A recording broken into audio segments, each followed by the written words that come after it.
नमस्कार, आपका अखबार के इस अंक में आपका स्वागत है। मैं हूं प्रदीप सिंह। पहले आप लोगों से क्षमा चाहता हूं कि मंगलवार रात और बुधवार सुबह का वीडियो नहीं आ पाया। स्वास्थ्य ठीक नहीं था, इसलिए वीडियो बन नहीं पाया, तो इसके लिए माफ़ी चाहता हूं। अब आते हैं आज के मुद्दे पर। चुनाव सर्वेक्षणों का दौर 16 अप्रैल को थम गया।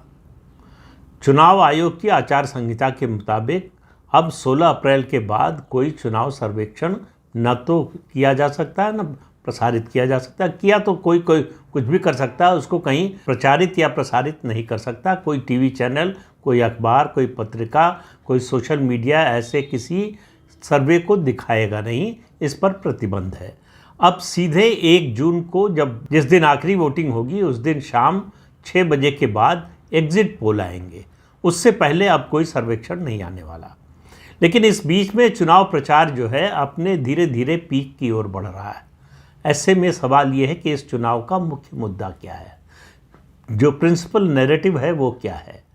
प्रिंसिपल नैरेटिव न चाहते हुए भी विपक्ष के मुद्दा वही बना है जो प्रधानमंत्री नरेंद्र मोदी ने लोकसभा में कहा था, एनडीए 400 पार और बीजेपी 370 पार। तो एनडीए 400 पार करेगा कि नहीं, इस पर बहस सारी इसके इर्द गिर्द सिमटी हुई है। जो एनडीए के विरोधी हैं उनका कहना है कि बिल्कुल नहीं पार कर पाएंगे, और जो एनडीए में हैं उनका कहना है, और बीजेपी के लोगों का कहना है कि 400 पार मुमकिन है। अब इसको थोड़ा परखते हैं, लेकिन उससे पहले देखिए कि जो विपक्ष में कह रहे हैं कि एनडीए 400 नहीं पहुंचेगा, उनमें आपस में ही, बल्कि कहें कांग्रेस पार्टी के अंदर ही आपस में मतभेद है। आज राहुल गांधी और अखिलेश यादव की ज्वाइंट प्रेस कॉन्फ्रेंस हुई। उसमें राहुल गांधी ने कहा कि उनको पहले लग रहा था कि बीजेपी 170 सीटें पा जाएगी, अब लग रहा है कि 150 सीटों पर सिमट जाएगी। उधर सिद्धरामैया जो कर्नाटक के मुख्यमंत्री हैं, उन्हीं की पार्टी के, वो बीजेपी को 220 सीट दे रहे हैं। पहले कांग्रेस पार्टी अपने अंदर तय कर ले कि बीजेपी को कितनी सीटें मिल रही। अब ये सर्वेक्षणों का दौर खत्म हुआ है, तब आपको सुनने को मिलेगा कि आईबी की रिपोर्ट ये आ गई, बीजेपी का इंटरनल सर्वे ये कह रहा है, आरएसएस का सर्वे ये कह रहा है। जबकि मैं आपको पहले भी बता चुका हूँ कि आरएसएस अपने जीवन में कभी उसने चुनावी सर्वेक्षण नहीं कराया, लेकिन हर चुनाव में आरएसएस के सर्वे के हवाले से ये बात कही जाती है। एक फर्जी सर्वे भी एक अखबार के नाम से चलाया गया, अखबार ने कानूनी कार्रवाई की धमकी भी दी है। तो इस तरह के नैरेटिव चलाने की कोशिश होती रहेगी। लेकिन अब सवाल ये है कि क्या एनडीए 400 पार कर सकता है या 400 के करीब पहुंच सकता है। अब अभी की वास्तविकता देख लें, क्या होगा वो तो 4 जून को पता चलेगा। लेकिन अभी की वास्तविकता क्या है, और जो लोग कह रहे हैं कि 400 नहीं पहुंच सकते, वो किन मुद्दों से चूक रहे हैं, किन बातों की ओर उनका ध्यान नहीं है। पहली बात तो ये है कि अभी की जो स्थिति है उसमें एनडीए की 2019 के चुनाव नतीजों के मुताबिक 353 सीट्स हैं, यानी 400 से सिर्फ 47 सीटें कम हैं। और जो सर्वे अलग अलग सर्वे दिखा रहे हैं, वो बीजेपी का वोट शेयर 3 से 5-6% तक बढ़ता हुआ दिखा रहे हैं। लेकिन सीटें ज़्यादातर बहुत से सर्वे दिखा रहे हैं कि 25-30 ही बढ़ेंगी। 303 है अभी बीजेपी की सीटें, कोई कह रहा 323 आ जाएगी, कोई कह रहा 325 आ जाएगी, कोई 335-37 की बात कर रहा है। कुछ सर्वे ऐसे हैं जो 350 के ऊपर भी देने को तैयार हैं। लेकिन इन आंकड़ों पर पहुंचने से पहले इनकी वास्तविकता क्या है, ये तो फिर कह रहा हूं कि 4 जून को पता चलेगा। लेकिन अनुमान के आधार में कौन सी बातों से जो कह रहे हैं कि 400 नहीं पहुंचेंगे वो चूक रहे हैं, और कौन सी बातें हैं जिनके आधार पर वो लोग दावा कर रहे हैं कि बीजेपी पीछे हो जाएगी। जो लोग बीजेपी को पीछे हो जाने की बात कर रहे हैं, 2019 के चुनाव से कम वोट देने की बात कर रहे हैं, उनकी ज़बान पर आप सुनेंगे 2 मुद्दे, महंगाई, बेरोज़गारी। और अगर आप चुनावी इतिहास पर, आज़ाद भारत के चुनावी इतिहास पर, अतीत पर नज़र डालें तो 1952 में जो पहला चुनाव हुआ और अब जो 2024 का चुनाव होने जा रहा है, हर चुनाव में महंगाई और बेरोज़गारी लोगों की नज़र में प्रमुख मुद्दा रही है। पहले ये सबसे बड़े 2 मुद्दे रहे, लेकिन मैं कह रहा हूँ कि इस मुद्दे पर वोट कभी नहीं पड़ता। वोट इसलिए नहीं पड़ता कि जो सरकार होती है उसके खिलाफ दूसरे मुद्दों पर वोट पड़ता है, इस मुद्दे को लेकर लोगों के मन में एक कहें कि थोड़ी सी निराशा भी है। उनको लगता है कि कोई इस मुद्दे को हल नहीं कर पाएगा।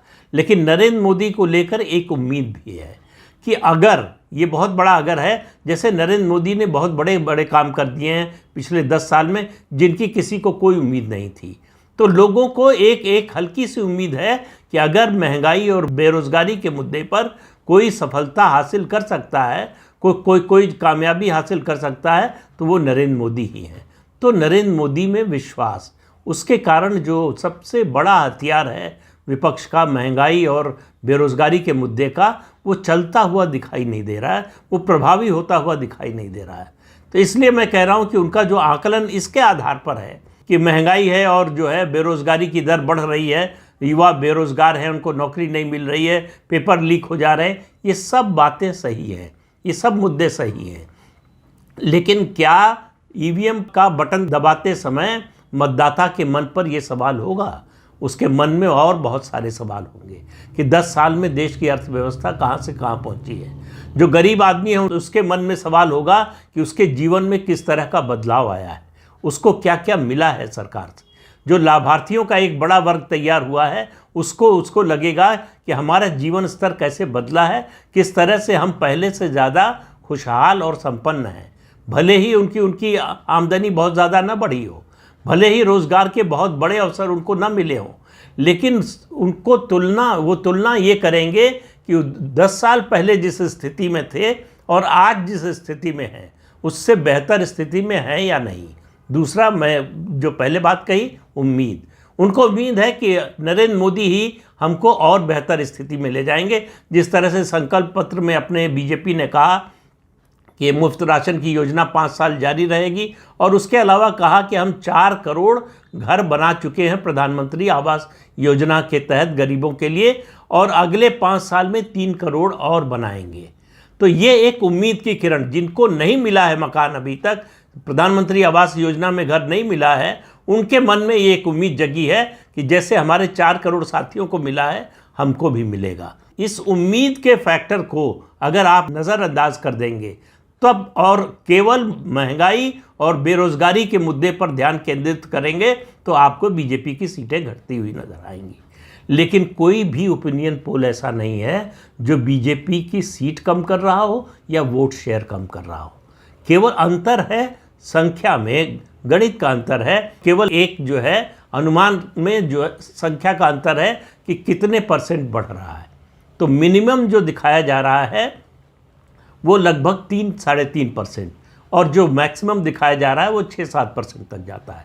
इसका एवरेज अगर ले लें तो करीब लगभग 5% वोट बीजेपी का बढ़ने जा रहा है, ऐसा सर्वेक्षण कह रहे हैं, चुनावी सर्वेक्षण कह रहे हैं।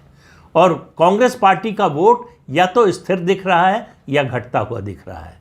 तो कांग्रेस पार्टी का वोट शेयर घट रहा है, लेकिन कांग्रेस पार्टी की सीटें बढ़ती हुई दिखाई जा रही हैं। अब ये चमत्कार कैसे होगा ये पता नहीं, इसलिए कह रहा हूँ कांग्रेस पार्टी को पिछले चुनाव में पूरे देश से 52 सीटें, 52 सीट्स लोकसभा की मिली थी। उनमें से 3 राज्यों से इसका अधिकांश मिला था, 32 सीटें, केरल, तमिलनाडु और पंजाब। इन 3 राज्यों से 32 सीटें कांग्रेस पार्टी को मिली थी, और बाकी पूरे देश से सिर्फ 20 सीटें। और इन तीनों राज्यों में, जो कांग्रेस के बारे में कह सकते हैं कि कांग्रेस के लिए 2019 में स्विंग स्टेट थे, इन तीनों राज्यों में कांग्रेस पार्टी घटती हुई नजर आ रही है। अब सवाल यह है कि कितना घटेगी, इस पर बहस हो सकती है, इस पर वाद विवाद हो सकता है कि कितना घटेगी, लेकिन घटेगी, घट रही है, इसका संकेत साफ नज़र आ रहा है। इससे इनकार करना किसी के लिए मुश्किल है, क्योंकि 20 में से 15 सीट केरल में जीती थी, 13 में से 8 सीट पंजाब में जीती थी, और उसके अलावा तमिलनाडु में उसके कोटे में जो सीटें आई थी उसमें 9 सीटें मिली थी, 9 की 9 सीटें जीती थी वो। इस बार भी उसको 9 सीटें मिली हैं, उससे ज़्यादा सब जीत जाए तब भी नहीं जीत सकती। केरल में स्थिति 2019 की तुलना में भिन्न है, वहाँ कांग्रेस की सीटें कम होने वाली हैं, ये साफ दिखाई दे रहा है। और इन तीनों राज्यों में एक खास बात दिखाई दे रही है कि इन तीनों राज्यों में 2019 में भारतीय जनता पार्टी कांग्रेस के मुकाबले में कहीं नहीं थी। लेकिन इस चुनाव में 2024 के चुनाव में भारतीय जनता पार्टी एक, अगर आप केरल को छोड़ दें तो कांग्रेस पार्टी के सीधे मुकाबले में है। चाहे वो तमिलनाडु की बात करें, तमिलनाडु में मुकाबला डीएमके को छोड़ दें, वो फ्रंट रनर है, सबसे आगे है, नंबर 1 की पार्टी होगी, इसमें कोई दो राय नहीं है। लेकिन उसके बाद जो मुकाबला है वो अन्ना द्रमुक, कांग्रेस और बीजेपी के बीच में है। कांग्रेस और अन्ना द्रमुक दोनों की तुलना में बीजेपी ज़्यादा मजबूत दिखाई दे रही है।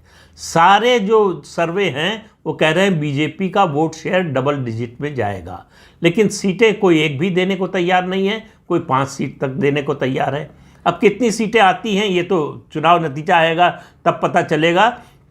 लेकिन तमिलनाडु में मेरा मानना है कि बीजेपी अन्ना द्रमुक को रिप्लेस करने जा रही है नंबर 2 की पार्टी के रूप में, और इसका असली असर आपको दिखाई देगा 2026 के विधानसभा चुनाव में। लेकिन अभी बात सिर्फ लोकसभा की कर रहे हैं हम लोग। तो लोकसभा चुनाव में बीजेपी को तमिलनाडु से इस बार सीटें भी मिलेंगी, वोट शेयर तो बढ़ ही रहा है। तो ये एक राज्य हुआ जो कांग्रेस का स्विंग स्टेट था। यही स्थिति केरल में है। केरल में बीजेपी का वोट शेयर बढ़ रहा है, उसको 2 से 3 सीटें मिल सकती हैं, ऐसी संभावना व्यक्त की जा रही है। मान लीजिए कि उसको कोई भी सीट नहीं मिलती, एक क्षण के लिए ये मान लीजिए, हालांकि माना जा रहा है कि शशि थरूर हार रहे हैं और त्रिवेंद्रम की सीट राजीव चंद्रशेखर जीत रहे हैं। इसके बावजूद मैं कहता हूँ कि बीजेपी का वोट शेयर बढ़ रहा है, और जाहिर है कि बीजेपी का वोट शेयर बढ़ेगा तो कांग्रेस से ही वो वोट लेने जा रहे हैं। कांग्रेस के पास जो हिंदू और क्रिश्चियन वोट है उसी में सेंध लगाएगी बीजेपी, मुस्लिम वोट में से तो सेंध लगाने से रही। और तीसरा जो स्टेट था पंजाब, मैंने पिछले वीडियो में कहा था, उस बात को दोहराऊंगा कि आज की जो नई भाजपा है वो पुरानी कांग्रेस है। कांग्रेस के जितने जनाधार वाले नेता थे उनमें से ज़्यादातर भाजपा में आ चुके हैं। भाजपा का जो नया चेहरा है वो पुरानी कांग्रेस के चेहरे से मेल खाता है, और भारतीय जनता पार्टी की सीधी लड़ाई कांग्रेस पार्टी से होने वाली है। इसको आम आदमी पार्टी त्रिकोणीय बना रही है। अरविंद केजरीवाल की गिरफ्तारी और उनके जेल जाने का पंजाब के चुनाव पर कितना असर पड़ेगा इसका अंदाज़ा लगाना अभी मुश्किल है। लेकिन इतना तय है कि आम आदमी पार्टी को नुकसान होने वाला है। वैसे भी लोकसभा चुनाव की दृष्टि से आम आदमी पार्टी को पंजाब में बहुत ज़्यादा समर्थन नहीं मिलता। 2014 में पहली बार वो चुनाव लड़ी थी, 4 सीटें जीती थी 13 में, और 2019 में फिर चुनाव लड़ी और सिर्फ 1 सीट पर उसे विजय हासिल हुई थी। वो भी संगरूर की सीट जो मुख्यमंत्री जहाँ से जीते थे भगवंत सिंह मान, बाई इलेक्शन में हार गए थे। फिर जालंधर की सीट जीती बाई इलेक्शन में आम आदमी पार्टी, लेकिन उसका जो सांसद था वो पार्टी छोड़कर बीजेपी में शामिल हो गया है। तो पंजाब में कांग्रेस घट रही है, बीजेपी बढ़ रही है। फिर सवाल है कितना, कांग्रेस कितना घटेगी, बीजेपी कितना बढ़ेगी। बीजेपी का वोट शेयर बढ़ेगा ये तय है। सीटें कितनी आएंगी इसके बारे में मैं कोई अनुमान नहीं लगा सकता, लेकिन इतना तय है कि इस ट्रायंगुलर कॉन्टेस्ट में कांग्रेस की सीटें घटने जा रही हैं। ये 3 स्विंग स्टेट हो गए कांग्रेस पार्टी के जहां कांग्रेस पार्टी घट रही है। और आप कोई भी राज्य, सिर्फ एक राज्य के अपवाद को छोड़कर नहीं बता सकते पूरे देश में जहां कांग्रेस की सीटें बढ़ती हुई दिख रही हैं, और वो है तेलंगाना। क्योंकि तेलंगाना का लोकसभा चुनाव बाइपोलर हो गया है। सीधी लड़ाई कांग्रेस पार्टी और बीजेपी के बीच हो गई है। बीआरएस चंद्रशेखर राव की पार्टी तीसरे नंबर पर चली गई। विधानसभा चुनाव होगा तो फिर वो जो है कंटेंशन में आ जाएगी, लेकिन लोकसभा चुनाव की दृष्टि से सीधी लड़ाई कांग्रेस और बीजेपी के बीच में हो गई है। तो बीजेपी की सीटें वहां बढ़ना तय है, लेकिन ये भी संभव है कि कांग्रेस की सीटें भी बढ़ जाएं। वहां कांग्रेस की सरकार है, बड़े बहुमत से जीत कर आई है, और उसकी स्थिति जो है पिछले चुनाव की तुलना में एकमात्र राज्य है जहां बेहतर है। हालांकि कुछ लोगों का कहना है, कई जो है सर्वे, जो चुनावी सर्वेक्षण हैं, उनका भी अनुमान है कि कर्नाटक में भी कांग्रेस की कुछ सीटें बढ़ सकती हैं। यानी पिछली बार की तुलना में बताया जा रहा है कि 2 से 5 सीटें तक उसकी बढ़ सकती हैं। लेकिन मुझे लगता नहीं। बीजेपी और जेडीएस का जो अलायंस हुआ है वो अलायंस सामाजिक रूप से चलने वाला है।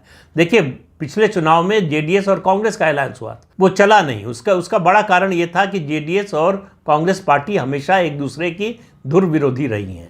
लेकिन बीजेपी और जेडीएस जनता पार्टी के घटक के रूप में जेडीएस का जो हिस्सा था जनता पार्टी में, वो उसके बाद जनता दल बना, उससे तालमेल हुआ बीजेपी का उस समय, और फिर जेडीएस के साथ सरकार 2 बार गठबंधन की बना चुकी है बीजेपी, हालांकि चली नहीं, अलग बात है।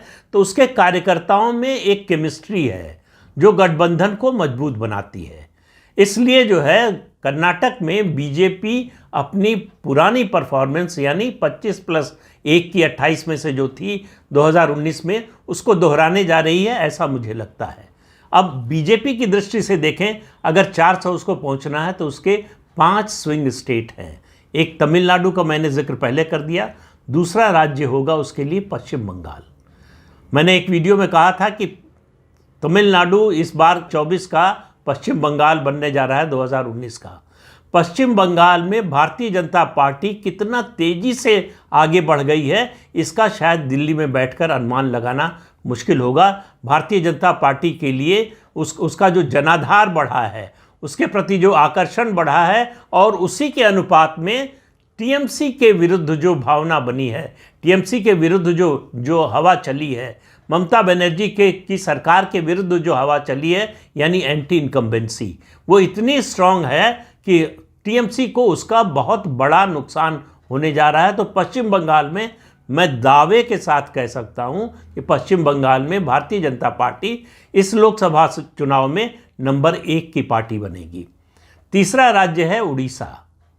उड़ीसा में भारतीय जनता पार्टी सत्ता के करीब आती हुई दिख रही है, क्योंकि वहाँ लोकसभा और विधानसभा चुनाव दोनों साथ साथ हो रहे हैं। तो पिछली बार बीजेपी को 21 में से 8 सीटें मिली थी, इस बार वो डबल डिजिट में होगी, ये तय नज़र आ रहा है। अब कितने तक जाएगी ये पता नहीं, लेकिन पिछली बार से अच्छी खासी सीटों की संख्या बढ़ने वाली है, ये तय दिख रहा है। चौथा स्विंग स्टेट जो बीजेपी के लिए बनेगा वो तेलंगाना। तेलंगाना में हालांकि पिछले चुनाव में बीजेपी 4 सीटें लोकसभा की जीती थी, लेकिन जो है इस बार उसकी इस जीत की संभावना जो दिखाई दे रही है वो डबल डिजिट में दिखाई दे रही है। उसका बड़ा कारण है सीधी लड़ाई कांग्रेस के साथ। कांग्रेस के साथ जिस राज्य में भी जहां भी बीजेपी की सीधी लड़ाई है, वहां बीजेपी का अपर हैंड है। तेलंगाना में भी स्थिति वही है। विधानसभा चुनाव में जरूर बीजेपी की स्थिति खराब हो गई, जैसी उम्मीद थी कहना चाहिए वैसी परफॉर्मेंस नहीं आई। उसमें बीजेपी की बहुत सारी गलतियां हैं, वो मुद्दा अलग है, उस पर पहले वीडियो में बोल चुका हूं, इसलिए दोहराऊंगा नहीं। लेकिन इस चुनाव में बीआरएस 2018 में विधानसभा चुनाव की तुलना में बहुत कमज़ोर हो गई है, और चूंकि ये लोकसभा का चुनाव है, प्रधानमंत्री नरेंद्र मोदी का चुनाव है, इसलिए भाजपा को एडेड एडवांटेज है। तो तेलंगाना चौथा स्टेट, और 5वां स्टेट मेरे हिसाब से पंजाब होने जा रहा है। पंजाब में भारतीय जनता पार्टी आम जो धारणा है उससे बहुत बेहतर करने जा रही है। अकाली दल से समझौते का टूटना उसके लिए एक तरह से वरदान साबित हुआ है। इस चुनाव के लिए भी इसमें कितनी सफलता मिलेगी इसको 1 मिनट के लिए छोड़ दीजिए, लेकिन भविष्य के लिए पंजाब में भारतीय जनता पार्टी के लिए विकास का नया रास्ता खुल गया है अकाली दल से अलग होने के बाद। और जिस तरह से चतुष्कोणीय मुकाबला होने जा रहा है पंजाब में, बीजेपी, कांग्रेस, आम आदमी पार्टी और अकाली दल, उसमें भारतीय जनता पार्टी को एडवांटेज है। और सिख समाज के लिए प्रधानमंत्री ने पिछले 10 साल में जो कुछ किया है, पंजाब के लिए जो किया है, उस सब का भी असर होने वाला है। तो प्रधानमंत्री की अपील का जो 2014 और 2019 में उतना असर नहीं दिखा, उसमें सबसे बड़ा फैक्टर था अकाली दल का साथ होना। अकाली दल का अलग होना भारतीय जनता पार्टी के लिए वरदान की तरह साबित हुआ है, और इसका निश्चित लाभ भारतीय जनता पार्टी को मिलेगा। ये 5 राज्य जो मैंने गिनाए, ये 5 राज्य ऐसे हैं जिनमें अगर पश्चिम बंगाल के उदाहरण को छोड़ दें, अपवाद को छोड़ दें, तो किसी स्टेट में बीजेपी ने बहुत अच्छा परफॉर्म नहीं किया था। पश्चिम बंगाल में भी जो 2019 की अच्छी परफॉर्मेंस थी, उसको बहुत अच्छा करने जा रही है बीजेपी।